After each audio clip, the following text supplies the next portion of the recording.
ಇನ್ನು SIR shock ಮತದಾರರ ಪಟ್ಟಿಯಿಂದ ಪ್ರಕಾಶ್ ರೈ ಹೆಸರು ಡಿಲೀಟ್ ಆಗಿದೆ. ಬೆಂಗಳೂರಿನ ಶಾಂತಿನಗರದಲ್ಲಿ ಮತದಾನದ ಹಕ್ಕನ್ನು ಹೊಂದಿದ್ದಂತ ನಟ ಪ್ರಕಾಶ್ ರೈ ರವರ ಹೆಸರು ಡಿಲೀಟ್ ಆಗಿರೋದು. ಶಾಂತಿನಗರದಲ್ಲಿ ಮತದಾನದ ಹಕ್ಕನ್ನು ಹೊಂದಿದ್ರು.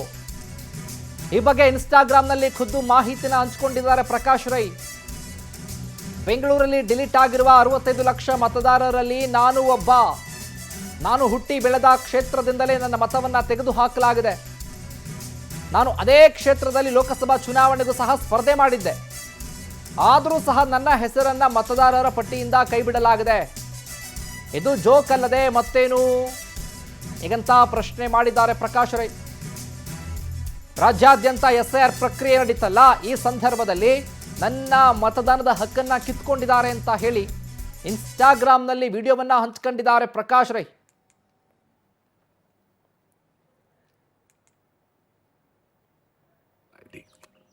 Well, game on. But one little word. My friend, you can use your powers to deny few of the citizens. Dear friends, Sathiyo, I want to share a joke with you.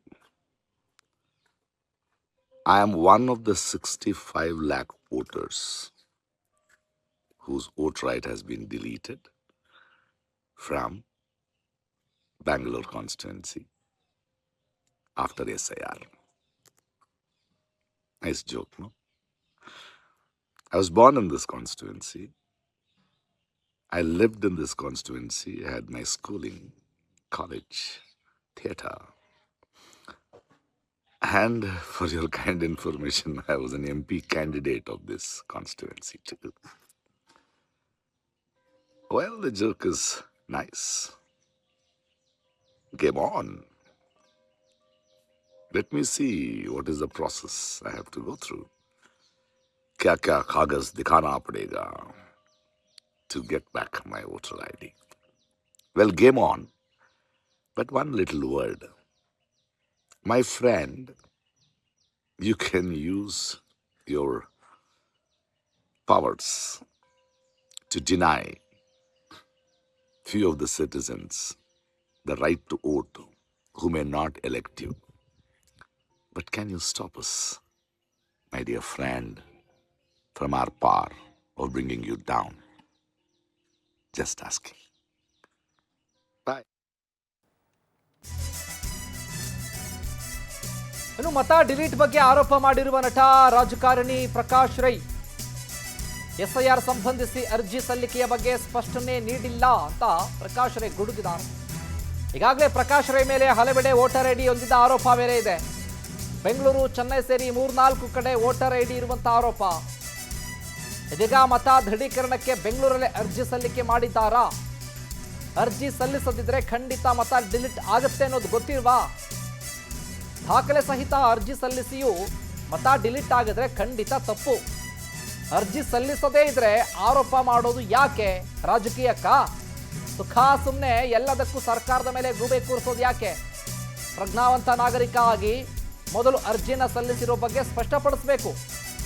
ಮತ delete ಬಗ್ಗೆ ಆರೋಪ ಮಾಡಿದಾರಲ್ಲ ನಟ ರಾಜಕಾರಣಿ ಪ್ರಕಾಶ್ ರೈ, ಅರ್ಜಿನ ಹಾಕಿದಾರಾ ಅಂತ. ಈಗಾಗಲೇ ಪ್ರಕಾಶ್ ರೈ ಮೇಲೆ ಹಲವು ಆರೋಪಗಳಿದ್ದಾವೆ. ಅಂದರೆ 3-4 ಕಡೆಗಳಲ್ಲಿ 3-4 ರಾಜ್ಯದಲ್ಲಿ ವೋಟರ್ ಐಡಿಯನ್ನ ಹೊಂದಿದ್ದಾರೆ ಅನ್ನುವಂಥ ವಿಚಾರಕ್ಕೆ. ಹಾಗಾಗಿ ಎಲ್ಲ ಭಾಗದಲ್ಲೂ, ಎಲ್ಲ ಜಿಲ್ಲೆ, ಎಲ್ಲ ರಾಜ್ಯದಲ್ಲೂ ಕೂಡ ವೋಟರ್ ಐಡಿ ಇಟ್ಕೊಂಡಿದ್ರೆ ಆಟೋಮೆಟಿಕ್ ಆಗಿ ಡಿಲೀಟ್ ಆಗುತ್ತೆ. ಅಥವಾ ಡಿಲೀಟ್ ಆಗಿರೋದ್ರ ಬಗ್ಗೆ ನೀವು ಯಾವ ಅರ್ಜಿ ಹಾಕಿದ್ದೀರಾ? ಅರ್ಜಿನ ಹಾಕದೇ ಕೂಡ ನೀವು ಈ ರೀತಿಯಾಗಿ ಪ್ರಶ್ನೆ ಮಾಡೋದು ಅಥವಾ ಆರೋಪ ಮಾಡೋದು ಎಷ್ಟು ಸರಿ ಅನ್ನುವಂಥ ಪ್ರಶ್ನೆ. ಪವರ್ ಟಿವಿ ಯಾರ ಪರವೂ ಅಲ್ಲ, ದೇಶದ ಸಂವಿಧಾನದ ಪರ, ಕಾನೂನಿನ ಪರ, ವ್ಯವಸ್ಥೆಯ ಪರವಾಗಿ ಪ್ರಶ್ನೆ ಮಾಡ್ತಾ ಇದೆ. ಒಂದು ವೇಳೆ ಅರ್ಜಿ ಸಲ್ಲಿಸಿಯೂ ನಿಮ್ಮ ಹೆಸರು ಡಿಲೀಟ್ ಆಗಿದ್ರೆ ಖಂಡಿತ ಪ್ರಕಾಶ್ ರೈ ಅವರ ಪರ ಪವರ್ ಟಿವಿ ಬೆಂಬಲ ಇರುತ್ತೆ. ಪವರ್ ಟಿವಿ ಯಾವುದೋ ಒಂದು ಪಕ್ಷದ ಪರವಾಗಿ ಅಥವಾ ಒಂದು ರಾಜ್ಯದ ಪರವಾಗಿ, ಒಂದು ಸಮುದಾಯದ ಪರವಾಗಿ ಕೆಲಸ ಮಾಡ್ತಾ ಇಲ್ಲ. ನೀವು ಕೂಡ ನೀವೇನಾದರೂ ಅರ್ಜಿ ಸಲ್ಲಿಸಿದ್ರು ನಿಮ್ಮ ಹೆಸರು ಡಿಲೀಟ್ ಆಗಿದ್ರೆ ಖಂಡಿತವಾಗ್ಲೂ ಕೂಡ ಪ್ರಕಾಶ್ ರೈ ಪರವಾಗಿ ಪವರ್ ಟಿವಿಯ ಬೆಂಬಲ ಇದ್ದೇ ಇರುತ್ತೆ ಅಂತ ಮತ್ತೆ ಹೇಳ್ತಾ ಇದ್ವಿ. ಹೆಸರು ಇದೇ ವಿಚಾರಕ್ಕೆ ಸಂಬಂಧಪಟ್ಟ ಹಾಗೆ ಹೆಚ್ಚಿನ ಅಪ್ಡೇಟ್ಸ್ ಅನ್ನ ಕೊಡ್ತಾರೆ ನಮ್ಮ ಪ್ರತಿನಿಧಿ ಸುಷ್ಮಿತಾ ಫೋನ್ ಸಂಪರ್ಕದಲ್ಲಿ ಜಾಯ್ನ್ ಆಗಿದ್ದಾರೆ. ಸುಷ್ಮಿತಾ, ನೋಡ್ತಾ ಇದ್ವಿ ಈಗ ರಾಜ್ಯದಲ್ಲಿ SIR ಪ್ರಕ್ರಿಯೆ, ಅದು ಬೆಂಗಳೂರಿನಲ್ಲೇ ಕೂಡ 65 ಲಕ್ಷ ಮತದಾರರ ಹೆಸರು ಡಿಲೀಟ್ ಆಗಿದೆ. ಅದರಲ್ಲಿ ಪ್ರಕಾಶ್ ರೈ ಅವರ ಹೆಸರು ಕೂಡ ಇಲ್ಲ ಅನ್ನುವಂಥ ವಿಚಾರ. ಇದೀಗ ಅವರು ಇನ್ಸ್ಟಾಗ್ರಾಮ್ನಲ್ಲಿ ವಿಡಿಯೋವನ್ನು ಕೂಡ ಹರಿಬಿಟ್ಟಿದ್ದಾರೆ. ಈ ವಿಚಾರಕ್ಕೆ ಸಂಬಂಧಪಟ್ಟಾಗ ಅಪ್ಡೇಟ್ಸ್ ಕೊಡೋದಾದ್ರೆ 30ರಿಂದಲೂ ಕೂಡ ಬೆಂಗಳೂರು ಸೇರಿದಂತೆ ರಾಜ್ಯಾದ್ಯಂತ SIR ಪ್ರಕ್ರಿಯೆ ನಡೀತಾ ಇದೆ. ಈ ಒಂದು SIR ಪ್ರಕ್ರಿಯೆಯಲ್ಲಿ ಪ್ರಮುಖವಾಗಿ ಬೆಂಗಳೂರಲ್ಲಿ 1,54,00,000ಕ್ಕೂ ಅಧಿಕ ಮತದಾರರನ್ನ ಗುರುತು ಮಾಡಲಾಗಿತ್ತು. ಅದಾದ ನಂತರ ಪ್ರತಿಯೊಬ್ಬ BLO ಕೂಡ ಹೋಗಿ ಮನೆಗೆ ಹೋಗಿ ಮತದಾರರ ಮಾಹಿತಿಯನ್ನು ಕೂಡ ಕಲೆಕ್ಟ್ ಮಾಡ್ತಾ ಇದ್ರು. ಈ ನಡುವೆ ಇದೀಗ ತಿಳಿದು ಬಂದಂತಹ ವಿಚಾರ ಏನು ಅಂತ ಹೇಳಿದ್ರೆ, ಬೆಂಗಳೂರಲ್ಲಿ 65 ಲಕ್ಷಕ್ಕೂ ಅಧಿಕ ಮತಗಳು ಡಿಲೀಟ್ ಆಗಿದೆ ಅಂತ ಹೇಳಿ. ಯಾಕಂತ ಹೇಳಿದ್ರೆ ಸಾಕಷ್ಟು ಜನ ಬೇರೆ ಕಡೆ ಶಿಫ್ಟ್ ಆಗಿರ್ತಾರೆ, ಹಾಗೆ ಅವರ ಮಾಹಿತಿ ಕೂಡ ದೊರೆತಿರೋದಿಲ್ಲ. ಇದರಲ್ಲಿ ಇವಾಗ ತಿಳಿದು ಬಂದಿರೋದು ಮತ್ತೊಂದು ವಿಚಾರ ಏನು ಅಂತ ಹೇಳಿದ್ರೆ, ಈ ಪೈಕಿ ಪ್ರಕಾಶ್ ರಾಜ್ ಅವರ ಹೆಸರು ಕೂಡ ಡಿಲೀಟ್ ಆಗಿದೆ ಅಂತ ಹೇಳಿ. ಪ್ರಮುಖವಾಗಿ ಪ್ರಕಾಶ್ ರಾಜ್ ಅವರು ಬೆಂಗಳೂರಲ್ಲೇ ಹುಟ್ಟಿದ್ದೀನಿ, ನಾನು ಬೆಂಗಳೂರಲ್ಲೇ ಬೆಳೆದು ಬೆಂಗಳೂರಲ್ಲೇ ಸ್ಕೂಲು ಕಾಲೇಜ್ ಎಲ್ಲವೂ ಕೂಡ ಮುಗಿಸಿದ್ದೀನಿ, ಆದ್ರೂ ಕೂಡ ನನ್ನನ್ನ ವೋಟರ್ ಲಿಸ್ಟ್ ಇಂದ ಹೊರ ಇಡಲಾಗಿದೆ. ಇದ್ರ ಜೊತೆಗೆ ನಾನು ಕಳೆದ ಬಾರಿ ಚುನಾವಣೆಯಲ್ಲೂ ಕೂಡ ನಾನು ಅಭ್ಯರ್ಥಿಯಾಗಿದ್ದೆ. ಹೇಗೆ ನನ್ನ ಈ ಒಂದು ಮತದಾರರ ಪಟ್ಟಿಯಿಂದ ನನ್ನ ಹೆಸರನ್ನ ಕೈ ಬಿಡಲಾಗಿದೆ ನಿಜಕ್ಕೂ ಕೂಡ ಗೊತ್ತಿಲ್ಲ. ಆದ್ರೂ ಕೂಡ ಈ ಒಂದು SIR ಪ್ರಕ್ರಿಯೆಯ ಎಲ್ಲಾ ಪ್ರಕ್ರಿಯೆಯನ್ನು ಕೂಡ ನಾವು ಎದುರಿಸಲಿಕ್ಕೆ ಸಿದ್ಧ ಆಗಿದ್ದೀನಿ. ಜೊತೆಗೆ ನನ್ನ ಬಳಿ ಯಾವ ಒಂದು ಕಾಗದವನ್ನ ಕೇಳ್ತಾರೆ ಅಥವಾ ಯಾವ ಒಂದು ಡಾಕ್ಯುಮೆಂಟ್ ಅನ್ನ BLOಗಳು ಕೇಳ್ತಾರೆ ಅದನ್ನ ನೀಡ್ಲಿಕ್ಕೂ ಕೂಡ ನಾನು ರೆಡಿ ಇದ್ದೀನಿ. ಆದ್ರೆ ನನ್ನನ್ನ ಯಾಕೆ ಈ ರೀತಿಯಲ್ಲಿ ಹೊರಗಿಟ್ಟಿದ್ದಾರೆ ಅನ್ನೋದು ಕೂಡ ಇನ್ನು ಗೊತ್ತಿಲ್ಲ. ಹಾಗೆ ನನ್ನ ಹಕ್ಕನ್ನ ನೀವು ಯಾರು ಕೂಡ ಕಿತ್ಕೊಳ್ಳಿಕ್ಕೆ ಸಾಧ್ಯ ಇಲ್ಲ ಅಂತ ಅನ್ನೋ ರೀತಿಯ ಅವರು ವಿಡಿಯೋವನ್ನ ಮಾಡಿ ಇವಾಗ ಸೋಷಿಯಲ್ ಮೀಡಿಯಾದಲ್ಲಿ ಹರಿಬಿಟ್ಟಿರುವಂತದ್ದು. ಸದ್ಯ ಕಾದ್ ನೋಡ್ಬೇಕಾಗಿದೆ. ಇನ್ನು 17ನೇ ತಾರೀಕು ಕೂಡ ಈ ಒಂದು SIR ಪ್ರಕ್ರಿಯೆಯನ್ನ ಮುಂದೂಡಲಾಗಿದೆ. ಈ ನಡುವೆ ಏನಾದ್ರೂ ಪ್ರಕಾಶ್ ರಾಜ್ ಅವರ ಹೆಸರನ್ನ ಸೇರ್ಪಡೆ ಮಾಡುವಂತಹ ಯಾವ್ದಾದ್ರು ಪ್ರಕ್ರಿಯೆ ಆಗುತ್ತಾ ಇಲ್ವಾ ಅನ್ನೋದನ್ನ ಶಿವಕುಮಾರ್. ಸುಷ್ಮಿತಾ, ನಿಮ್ಮೆಲ್ಲ ಮಾಹಿತಿಗಾಗಿ ಈಗಾಗಲೇ ಕೂಡ ನೋಡ್ತಾ ಇದ್ವಿ, ಪ್ರಕಾಶ್ ರೈ ಅವರು ಇನ್ಸ್ಟಾಗ್ರಾಮ್ನಲ್ಲಿ ವಿಡಿಯೋವನ್ನು ಹರಿಬಿಟ್ಟಿದ್ದಾರೆ. ವಿಡಿಯೋ ಮೂಲಕ ಪ್ರಶ್ನೆ ಹಾಕಿದ್ದಾರೆ. ನಾನು ಅದೇ ಈಗಾಗಲೇ ಹೇಳಿದ ಹಾಗೆ ನಾನು ಅಲ್ಲೇ ಹುಟ್ಟಿ ಅಲ್ಲೇ ಬೆಳೆದು ನನ್ನ ಬರ್ತ್ ಪ್ಲೇಸ್ ಅದು, ಆ ಜಾಗದಲ್ಲಿ ನಾನು MP ಕ್ಯಾಂಡಿಡೇಟ್ ಕೂಡ ಆಗಿದ್ದೆ, ಆದರೆ ನನ್ನ ಹೆಸರನ್ನ ಡಿಲೀಟ್ ಮಾಡಾಗಿದೆ. ವಾಟ್ ಎ ಜೋಕ್, ಇದು ಜೋಕ್ ಅಂತ ಮಾತನಾಡಿದ್ದಾರೆ.